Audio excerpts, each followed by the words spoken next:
Frère Jean-Michel Garrigue, bonjour.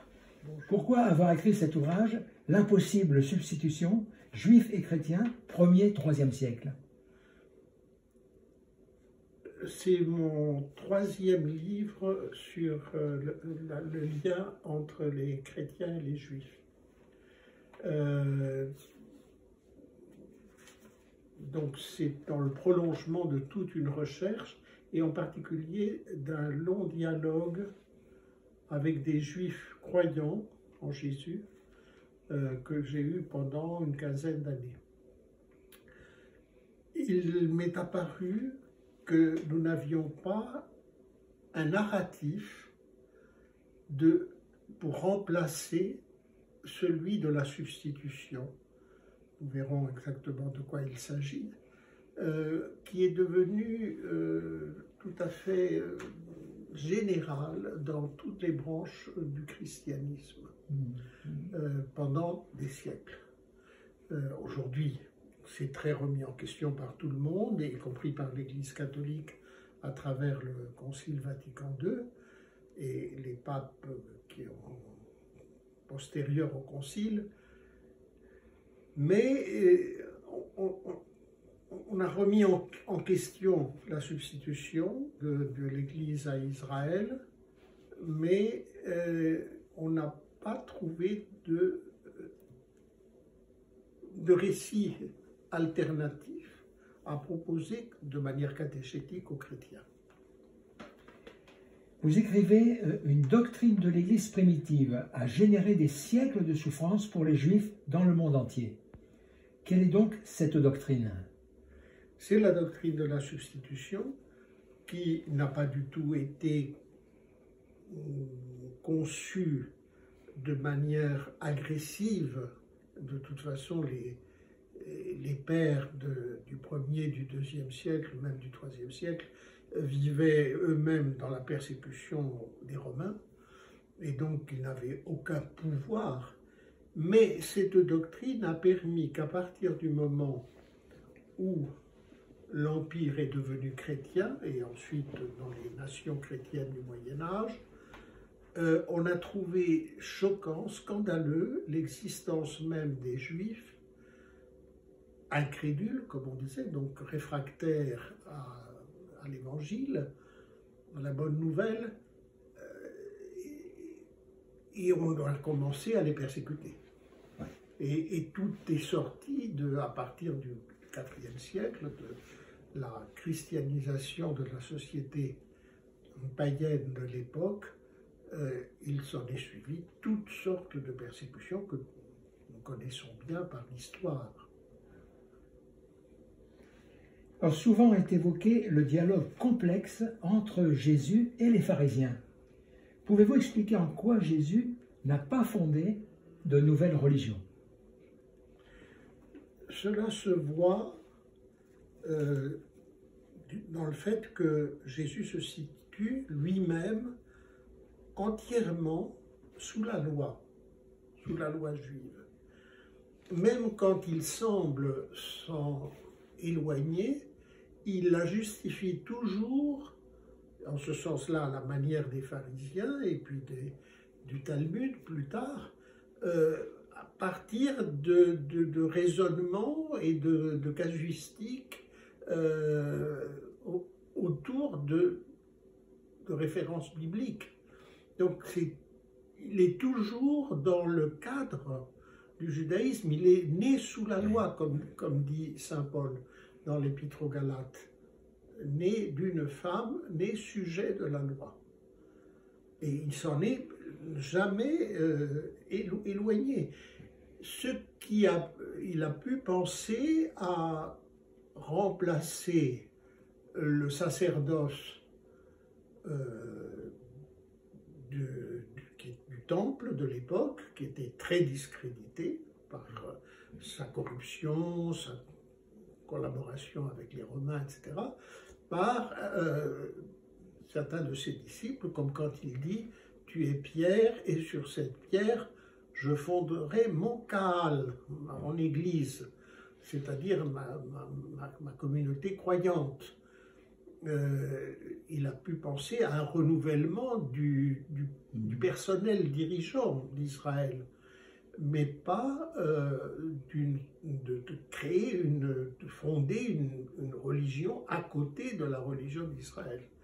Seulement, évidemment, il mène cette religion d'Israël à l'accomplissement eschatologique de ses promesses, par le messianisme, par le royaume de Dieu, par tous ces thèmes qu'il affectionne et qu'il développe sans cesse. Alors son rapport avec les pharisiens précisément, on peut en dire un peu plus? Son rapport avec les pharisiens, évidemment, lu à partir de la doctrine de la substitution, on sent très bien que déjà dans la rédaction des évangiles, on a dû durcir. Jésus a critiqué certains pharisiens.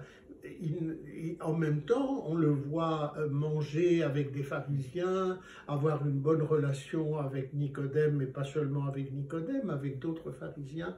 Des pharisiens lui viennent même en aide, etc. Nos lunettes qui viennent de la doctrine de la substitution ont fait que le terme pharisien est devenu vraiment très, très, très, très péjoratif, comme si c'était vraiment quelque chose qui disqualifiait l'ensemble de ce courant, dont au contraire on voit très bien, et mon livre le montre, que Jésus, même familialement et amicalement, était très proche. C'était certainement de tous les autres courants celui dont il était le plus proche. Et ça explique aussi qu'il y ait eu des frictions, parce que c'est avec ceux qui sont les plus proches qu'on peut avoir des frictions. Plus largement, frère Jean-Miguel, quels étaient les courants du judaïsme du 1er siècle, justement? Alors, les courants du judaïsme au 1er siècle, ce que les Juifs appellent la fin du Second Temple, la période de la fin du Second Temple, ils nous sont connus par diverses sources, entre autres les évangiles, mais pas seulement. Il y a des sources juives, il y a même des auteurs païens, historiens. C'est les pharisiens, bien sûr, les sadducéens qui étaient le parti des prêtres, le parti du temple, tout le monde va disparaître pratiquement dans la première guerre juive.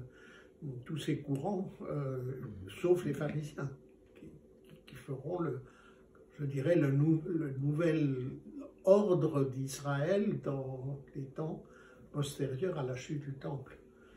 Et sinon, il y avait les Esséniens qui vivaient à part, les zélotes qui ont beaucoup compromis par leur volonté, leur précipitation, une réalisation politique du messianisme, ont beaucoup compromis l'image de Jésus et ont certainement été, en voulant l'utiliser comme emblème en quelque sorte de leur combat, ont compromis certainement Jésus et ont provoqué certainement la crainte des grands prêtres et du Sanhédrin plus largement, qui a amené à l'arrestation de Jésus et du fait qu'il soit livré aux Romains.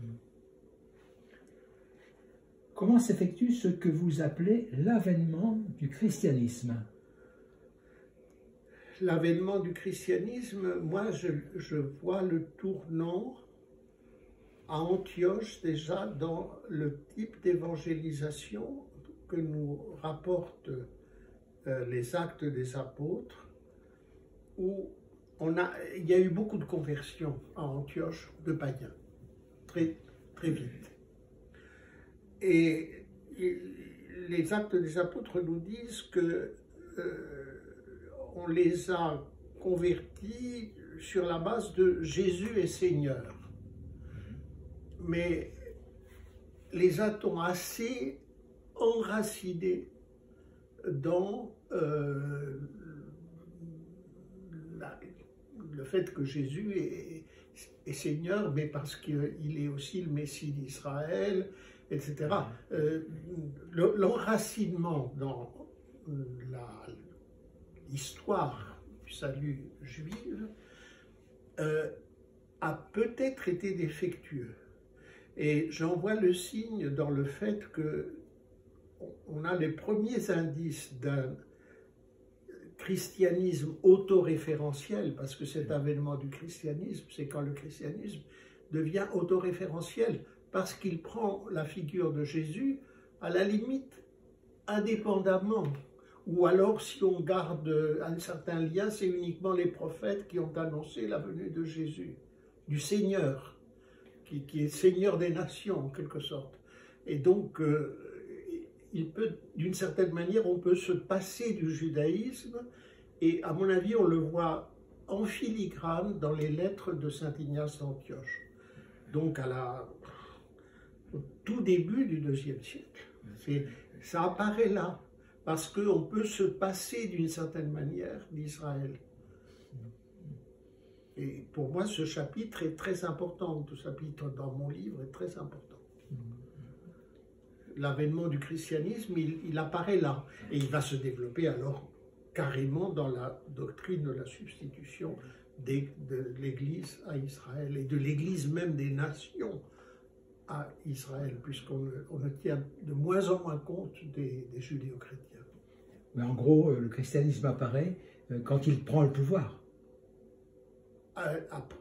Non, il apparaît comme doctrine bien avant. Justement, c'est ce qu'étudie mon livre. Il apparaît dès la fin du 1er siècle, le début du 2e siècle, chez les pagano-chrétiens.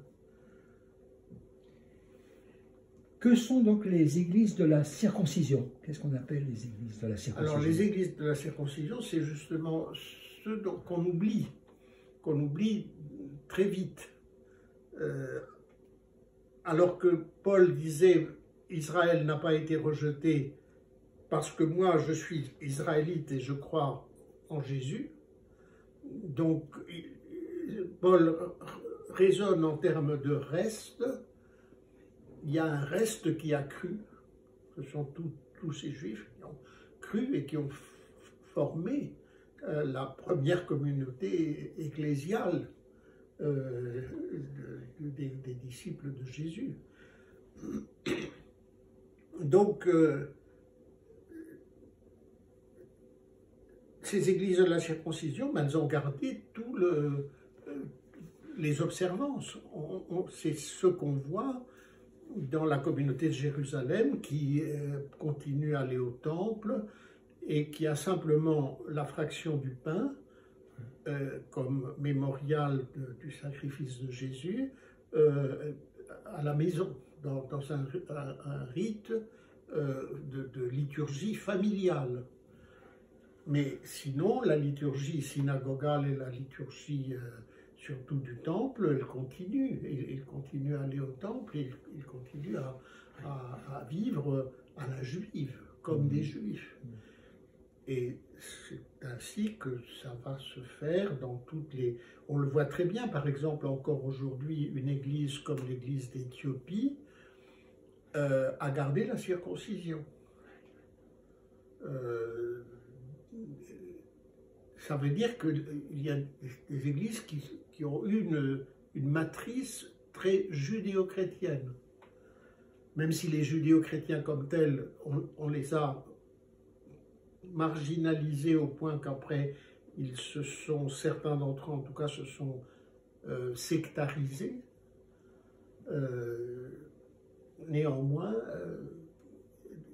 ils ont été là, mais du côté des pagano-chrétiens, des chrétiens de la gentilité, ils ont été de plus en plus ignorés et on s'est passé d'eux. Vous évoquez dans plusieurs chapitres des pères de l'Église. Pourquoi les mentionnez-vous ainsi? Et nous verrons après, quel rôle ont-ils joué dans l'évolution de la pensée chrétienne des premiers siècles? Mais d'abord, pourquoi les mentionnez-vous ainsi? Pères de l'Église, parce qu'ils ont une certaine paternité sur l'Église dans sa catholicité, dans son fondement doctrinal, sacramentel, etc. C'est eux qui ont expliciter des choses qu'il était convaincu de recevoir des apôtres. Mais malheureusement, ils ont développé en même temps cette doctrine de la substitution. Donc,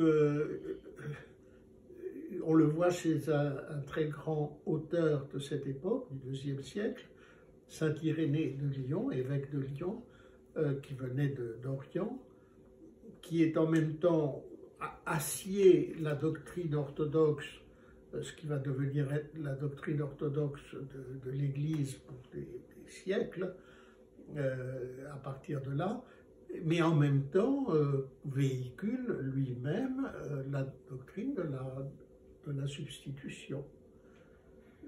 Donc il fait de l'Église l'Israël nouveau et même le vrai Israël, par opposition à l'Israël rejeté, qui lui n'a plus de sens. Alors si on demande quel rôle ont-ils joué dans l'évolution de la pensée chrétienne, et c'est ce qui fait une bonne partie de votre ouvrage, enfin la deuxième partie, où on a une succession de portraits de ces pères. Donc, pour reprendre la question, quel rôle ont-ils joué dans l'évolution de la pensée chrétienne? Ils ont assis les fondements doctrinaux, dogmatiques, pour les siècles à venir, à tel point que sur cette question de la substitution, alors que Dieu sait que les chrétiens se sont divisés déjà dès les premiers conciles, etc., par des schismes et des hérésies, il y a néanmoins quelque chose qu'ils ont gardé tout intact dans toutes les branches et les églises chrétiennes, c'est la substitution. Là, j'allais dire, tout le monde a été d'accord. Ce qui montre à quel point, aujourd'hui, cette question est au cœur de l'écuménisme entre chrétiens. Parce que nous avons à répondre ensemble à un problème dans lequel nous sommes tous partie prenante. Nous l'avons été, et il ne faut pas croire trop vite qu'on s'en est débarrassé, qu'on s'en est purifié. Les pères, on les a mis très en avant, souvent, dans l'Église. Ils ont jeté des bases fondamentales, après les apôtres. Mais on peut dire que c'est quand même un regard nouveau, un peu plus poussé que vous nous offrez dans cet ouvrage, avec, j'allais dire, quand même, ce portrait, pas toujours un portrait sympathique, je veux dire, de ces pères. J'aime beaucoup les pères, je suis moi-même patrologue, spécialiste de cela. Alors une question un peu plus personnelle peut-être, frère Jean-Miguel Garrigue. Vous racontez dans un ouvrage où des détails un peu plus personnels qu'il y a eu un moment important dans votre vie, c'est une rencontre en Grèce, à Salonique. Est-ce que vous pourriez nous en parler? Oui, tout à fait. À Salonique, j'ai rencontré personnellement des juifs séfarades dont la famille descendait des juifs expulsés d'Espagne et donc qui ont gardé une langue espagnole du XVe siècle qu'on appelle le ladino et donc pour moi ça a été un élément très important parce que ça renouait avec mon passé d'espagnol, puisque je suis d'une famille espagnole, très important. Dans l'amitié judéo-chrétienne, qui est assez importante, après Nostra Aetate, on pourrait gagner beaucoup en ouvrant votre ouvrage, L'impossible substitution, juifs et chrétiens, 1er, 3e siècle. Qu'en pensez-vous? Oui, bien sûr. Il est fait pour contribuer à cette amitié. Tout à fait. Par quel... vous pensez par exemple à certains chapitres, parce que finalement votre livre se découpe en deux grandes parties. La première, vous revenez beaucoup sur l'histoire de cette substitution. Hein. Et après, les pères, hein, qui a une énorme partie aussi. C'est la dernière partie, c'est maintenant ma conclusion que j'intitule Impossible conclusion. Pourquoi? Non pas parce que je trace linéamment de ce qui pourrait être une conclusion, mais cette conclusion, elle doit se vivre. Et elle va se vivre suivant que les chrétiens et les juifs vont évoluer dans la ligne qu'ils ont tracée maintenant, des deux côtés d'ailleurs, parce que les juifs ont très bien répondu à la proposition d'amitié que comportait le texte du Concile. Et donc, ça dépend maintenant du devenir des églises, et ce devenir est entre les mains de l'Esprit Saint, aussi de chacun d'entre nous, mais quand même en amont de l'Esprit Saint. Donc c'est quelque chose qui n'est pas humainement possible de conclure. C'est un avenir ouvert. Vous pourriez dire un mot sur ce dialogue entre juifs et chrétiens que vous connaissez? Vous avez fréquenté des églises, des groupes à travers la France, et puis vous aviez aussi prêché le carême à Notre-Dame, donc vous connaissez un petit peu. Et puis, après tous ces mouvements qu'il y a eu, vous avez rencontré vous, des rabbins. Des rabbins, vous avez des rencontres régulières. Bien sûr, quand j'étais surtout à Toulouse, nous avions des rencontres, par le biais d'ailleurs des amitiés judéo-chrétiennes, avec les rabbins de Toulouse. Et ce qui était très beau, c'est qu'ils n'hésitaient pas à parler de questions proprement religieuses avec des chrétiens, ce qui est très nouveau. Avant, dans les amitiés judéo-chrétiennes, on parlait de questions morales générales, sociales, de la société, de l'antisémitisme, de tout cela. Mais là, c'était avec vraiment des religieux, même des orthodoxes, des rabbins de la synagogue consistoriale, je crois que c'est son nom, avec qui on pouvait parler de, je sais pas, notre conception aux uns et aux autres de la sainteté. C'est très très important. Quel est le premier des commandements? Ça a été le thème de la première rencontre à New York entre évêques catholiques et grands théologiens juifs orthodoxes, d'ailleurs, dans les yeshivas de New York. Enfin, si vous aviez un mot à dire aux membres de l'amitié judéo-chrétienne, que connaît bien le père Le Sourd, que diriez-vous, frère Jean-Miguel Garrigue? L'amitié judéo-chrétienne, il y a un acquis énorme. Il y a l'association qui s'appelle comme cela, mais plus largement, c'est tout le devenir d'amitié, de partenariat entre juifs et chrétiens au service de la rédemption du monde, qui est au cœur de mon livre, cette question de la rédemption. Ce qui, pour nous, chrétiens, est accompli, mais ce qui n'est pas encore achevé, et qui est si important pour les Juifs. Vous venez de parler d'une chose très importante, la rédemption, frère Jean-Miguel Garrigue. Est-ce que vous pouvez nous dire ce que c'est pour les chrétiens comme pour les Juifs? Je sais que pour vous, c'est très important. Je dirais, c'est pas tout à fait pareil, parce que les chrétiens, nous mettons l'accent sur le fait qu'en Jésus, dans le mystère de son sacrifice, l'humanité a été réconciliée avec Dieu dans une alliance nouvelle et éternelle qui prolonge les alliances d'Israël, mais qui englobe toute l'humanité. Or, pour les Juifs qui ne croient pas dans cette alliance, l'Alliance, ce qu'il voit, c'est que le monde continue à tourner pareil, qu'il n'y a pas...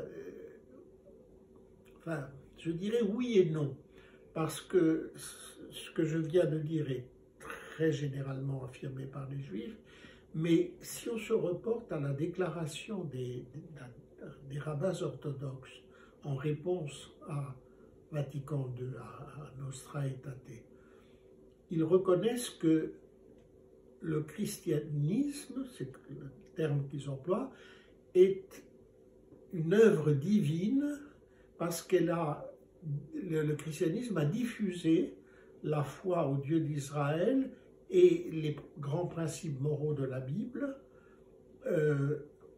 dans les nations païennes. Et donc, c'est quand même passé quelque chose, et qui aujourd'hui est sécularisé dans les droits de l'homme, par exemple. C'est quelque chose quand même qui vient de la Bible. Donc, il y a eu quelque chose. Mais c'est vrai que les Juifs disent, dans notre monde, il y a toujours la mort, il y a toujours l'injustice, il y a toujours le mal, les guerres, etc. On ne peut pas dire que c'est un monde totalement racheté. Ce rachat est encore en devenir. Et je pense que nous devrions, nous chrétiens, ne pas avoir de réticence à accepter cette dimension de l'espérance d'Israël, parce que dans le Nouveau Testament, très souvent la rédemption est placée au futur, et pas seulement au passé. Quelque chose est accompli, mais son achèvement sera futur, à travers un second avènement du Christ, qui a, dans les traits, coïncide davantage avec l'espérance messianique d'Israël. Donc, c'est un point qui apparemment nous divise, mais qui en même temps nous rapproche. Merci, frère Jean-Miguel Garrigue.